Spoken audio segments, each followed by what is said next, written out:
Come on and listen to me. Come on and talk with me. Come on and listen to me. KBLA Talk 1580. Download the app. Thank you. I'm Jesse Jackson Jr. Welcome forward to the Jesse Jackson Jr. Show on KBLA Talk 1580. It's Tenacious Tuesdays with none other than our most outstanding host, Dr. Barbara Arnwine. Attorney Arnwine, welcome forward to the show. It's great to be here. Barbara, during the break, I looked it up. NBC News reports Trump administration says Doge may have misused Social Security data. The judge said an unnamed political advocacy group contacted the Department of Government Efficiency staffers in a bid to gain access to state voter rolls. Let me read these two paragraphs if you don't mind. Come on now. The Justice Department alerted a federal judge in Maryland that members of the Department of Government Efficiency working with the Social Security Administration may have misused data it obtained from that agency. In a court filing Friday, Justice Department officials said SSA representatives told them a recent review found that in March, after a temporary restraining order by the Maryland judge blocking Doge's access to SSA went into effect, an unnamed political advocacy group contacted two members of the agency's Doge team with a request to analyze state voter rolls that the advocacy group had acquired. The advocacy group stated its aim, the Justice Department writes, was to find evidence of voter fraud and to overturn election results in certain states. Barbara, I have a question for you. Yes.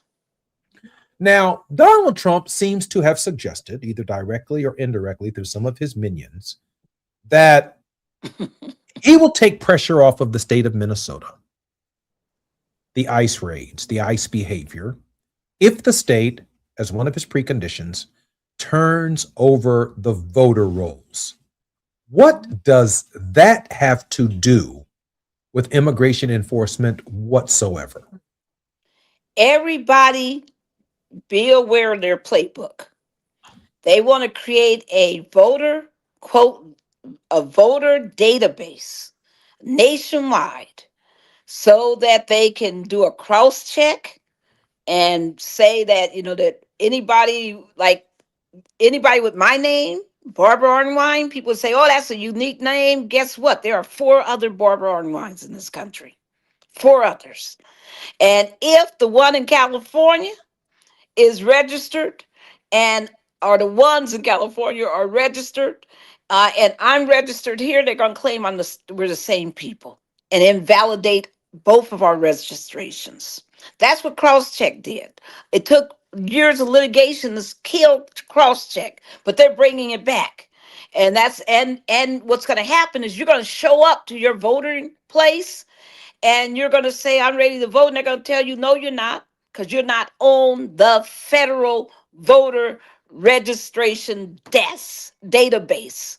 Don't care what your states say. They want to block the state data and make it all about what the new federal consolidated list will do. Folks, this is dangerous.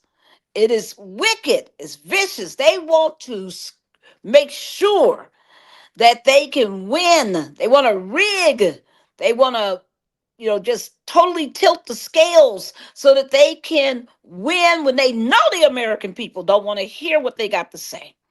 And that we're tired of their lies. We're tired of their cruelty. We're tired of their absolute wrong values. It's time for a change, and they know it's coming, and they're trying to get ahead of it by finding out ways that they can knock out 5 to 10% of the voter base. So don't be fooled on that. Why would that be her priority? But Minnesota never made sense. They went into Minnesota because they felt they quote went in there for fraud. It was all to take down Tim Walz because they felt that he would be a competitor possibly in 2028. So they wanted to get rid of him, and they pretty much tarnished him, and that was their goal. But then they decided to do even more work because remember, people, what is ICE becoming? Some people say, well, it's just, bad law enforcement. But listen, right now, ICE is the largest law enforcement entity in Minnesota. And what we got to remember is that we're dealing with an autocrat, an authoritarian. And what do they always want? What do they always have? That is their own private police force. And And if you think I'm crazy, have you been following ICE in Italy? Huh? I Have you said, been? Yes. The United States has told the Italian government that they want ICE to be their security force. As part of their security forces, when they come to Milan, something called the Milano Carina, something like that, Carvina, that they want ICE to be their security force. Now, why is that weird? Because since when is ICE the security force for the United States? Not only that, folks, the reason why we even know about this is because the Italians are pissed. A number of them have said, no, well, no way do we want ICE on our shores. And some of the, of course, the government proper is saying, come on, they can come. But the city and a lot of the surrounding provinces are saying, oh, no ICE on our land. We won't go for it. We won't have it. We will stop it. How in the world is ICE international in Italy? Come on. So AP is reporting. AP is reporting 3 hours ago. U.S. is sending ICE unit Winter Olympics for security, prompting concern. U.S. ICE agents going to Winter Olympics sparks anger in Italy. What are they doing in Italy? This is This is some kind of private security force of the president of the United States that he gets to dispatch wherever he wants to on planet Earth. It's his private police. And we got to understand that's what he's about. That's why it gets more money than any other law enforcement entity in the United States from the United States Congress right now. They're using our taxpayer money. And I can say that because I pay my taxes. And they are using our money to go to create this entity, this private police force that will do what? They don't swear loyalty to the Constitution. They've been swearing loyalty to the president.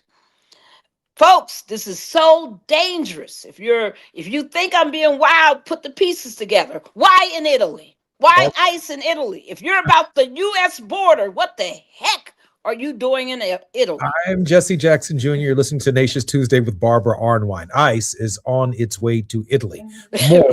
More with Barbara Arnwine when we come forward on KBLA Talk 1580.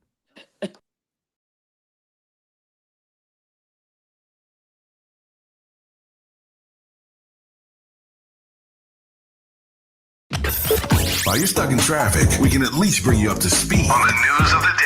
You're listening to Jesse Jackson Jr. only on KBLA Talk 1580.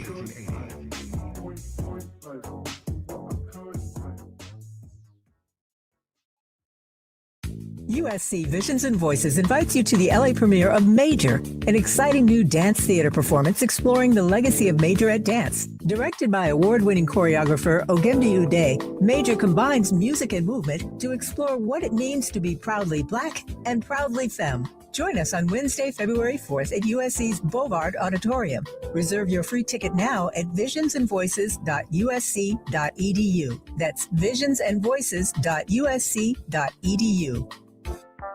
Are you drowning in IRS tax debt? Angela was. She called Civic Tax Relief and saved over $80,000. Felicia was having health problems, got behind on her taxes, interest and penalties were adding up. She called Civic Tax Relief and saved over $15,000. Civic Tax Relief is a professional tax negotiation firm that can protect you from the IRS. If you're getting collection letters, call Civic Tax Relief for a free consultation. They will go to work helping you discover all the relief programs you may qualify for free. James owed the IRS $37,000. Civic Tax Relief represented him against the IRS, and by the time everything was completed, he did not owe the IRS anything. If you are in trouble with the IRS, call Civic Tax Relief for your free consultation now. 800-200-2257. 800-200-2257. Get a free consultation and real tax relief. Call 800-200-2257. 800-200-2257. Let's do this. On the evening of Monday, January 26th, something special happened. Hundreds of people joined me for a live preview session on the anatomy of a great conversation, and we went deep, for starters, on the notion of curiosity. I mean real curiosity, the kind that transforms how you connect with anyone, anywhere. We explored why most conversations fall flat, and I revealed 3 of the top 5 killers of curiosity that sabotage even the best communicators. But here's the thing, we only scratched the surface. The full 4-week journey begins Monday, February 16th with the Founding Members Cohort. This course is for podcasters, leaders, entrepreneurs, anyone who knows that your next great opportunity can begin or end with the quality of a conversation. Space in this Founding Cohort is limited, so go to TavishTalks.com right now. That's TavishTalks.com. Click register or scan the QR code. Don't let this conversation happen without you. KBLA Talk 1580. We've got a lot to talk about. KBLA Talk 1580, connecting you with services and solutions. If you need help getting your resume in order, finding job training, or landing a job, we've got 3 great options for you. First, the City of Los Angeles has worksource centers across the area offering free job support. The California Workforce Development Board can help you with everything from GED prep to vocational training at no cost to you. On the federal level, the Department of Labor's American Job Centers offer a full range of services for job seekers and businesses alike. Visit careeronestop.org, or for more info, just call California's Help Center or visit cwdb.ca.gov or call 916-657-1440. For the City of Los Angeles programs, go to ewd.lacity.gov or call 213-744-7300. All these services are free to help you get your next job. This is a community call to action from KBLA Talk 1580. February 4th is Transit Equity Day. To mark the occasion, Metro is offering free rides all day on the 4th. Providing safe, accessible, and affordable transportation is a commitment Metro makes year-round. Learn more at thesource.metro.net. Now back to more of Jesse Jackson Jr. on KBLA Talk 1580. The Jesse Jackson Jr. Show. The Jesse Jackson Jr. Show. The Jesse Jackson Jr. Show. The Jesse Jackson Jr. Show. King Folly drops the beat. Come on and talk with me. Come on and listen to the me. Come on and talk with me. Come on and listen to the me. KBLA Talk 1580. Download the app. I'm Jesse Jackson Jr. Welcome forward to the Jesse Jackson Jr. Show. It's Tenacious Tuesday on the J Lunch Club. We're getting some good, solid information today from Barbara Arnwine, the president and founder of the Transformative Justice Coalition.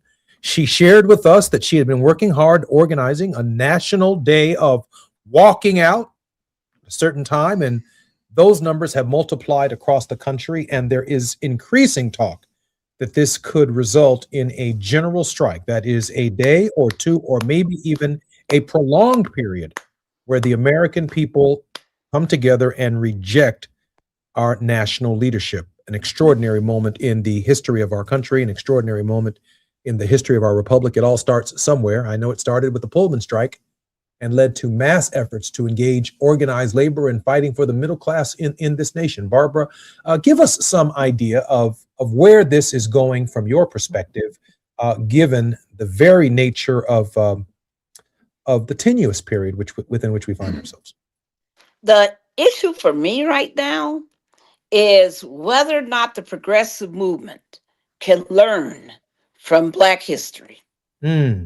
Whether or not the progressive movement can learn from the police brutality and racial control that has been at the center of American policing, whether or not they can learn how, we have spent all these years bemoaning and crying and suffering as our people are being killed in the streets. And folks saying whatever narrative the police put out there, whatever false lie they pull out there, always criminalizing the victim and all of the stuff that we are now seeing them doing with Renee Good, seeing them doing with Alex Preddy. Welcome to our world is what a lot of Black folks have been saying. And my question is, can the progressive movement understand that what you're seeing in ICE, we're seeing in a lot of local law enforcement?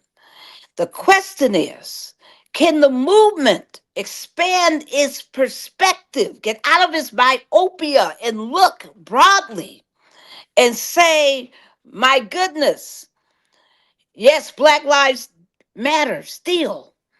I mean, can they see it? I mean, Scott Naga, Naga, Nag Agua.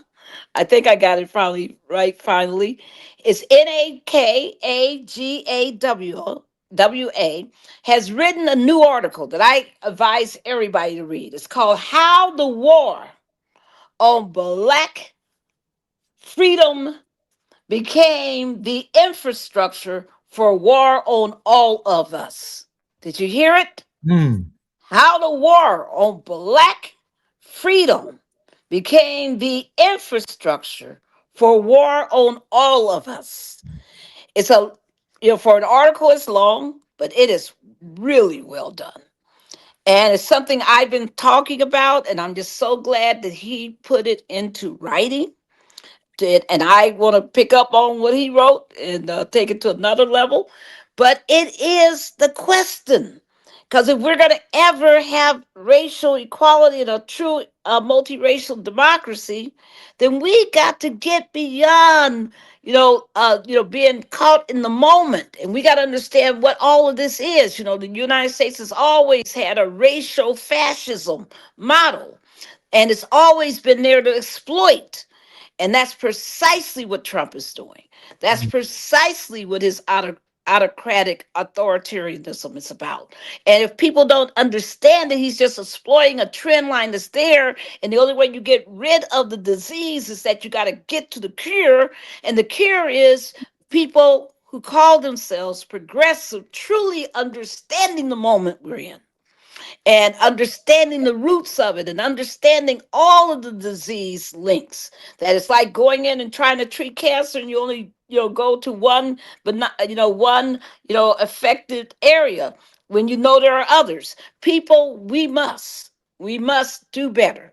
And I am really happy to see Scott's article, and I understand he's been speaking, because some people told me they've heard him speaking on this. So much love and respect to him. I also, if I may, Please. uh, want to encourage people. No Kings 3 is coming up. It's Mm. going to be announced soon, and I intend to be fully supportive, and I hope everybody is. Because we need to take this seriously. And I want to give a shout out of love to Maxwell Frost. Mm. Wow. Yes. Yes. From the He did, Sundance Festival, the congressman. he didn't deserve that. No, he did That's not. pure hate, pure racist hate. That he was attacked and socked in the face and injured by a hater who yelled at him. What he yelled? Go back to your country. You need to be deported. You need to be deported. And just all of this wickedness of this Afro Latino brother who is a congressman, folks. If he's vulnerable, we all are vulnerable. And my last one, if I may, is I want to give a shout out of love to Nakima Levy Armstrong. Nakima, you don't deserve the Department of Justice jumping on your back and trying to and prosecuting you and persecuting you. You have been there for the people of Minneapolis through Trayvon Martin, through George Floyd, through Deontay Wilson, through all of this, through Philandro Castile. You've been there, and you don't deserve them bringing the force of the White House. The White House actually did a picture of her perp walk and altered it with AI to make it look like she was crying. Wasn't that How? awful? I mean, that's just vicious. So, Nakima, wherever you are, my sister, we send you love. Thank you for your leadership. Thank you for your sacrifice. We just need thousands of you, not less, but more. And that's, that's my word today. Barbara, I'm particularly grateful for the leadership that you're showing across the country, and we need more Barbara Arnwines, but one Barbara Arnwine is a lot. And Don't ask my staff. Barbara, we are so grateful. We are so grateful to you. Still no word yet on the Clay decision. You think we're looking at sometime in June? We might. I mean, I with this court, I am very suspect always, and we'll be watching out for them. They're so mean. I mean, they're mean enough to release it during Bloody Sunday. Yeah, they are. I thought they They're might. they're mean enough. They're Mhm. mean enough. They're that contemptuous of our rights as Black Americans, as all people of color. They're that contemptuous. Did people pick up that ICE among their targets? Not only Latinos, not only Blacks who they've been, falsely arresting and persecuting in Minnesota, but Native Americans. They've been going out to the reservation. Outrageous. Native Americans planning to deport them. I'm Jesse Jackson Jr. You've been listening to the Jesse Jackson Jr. Show. It's Tenacious Tuesday with Barbara Arnwine. More when we come forward on KBLA tomorrow on Wealthy Wednesdays.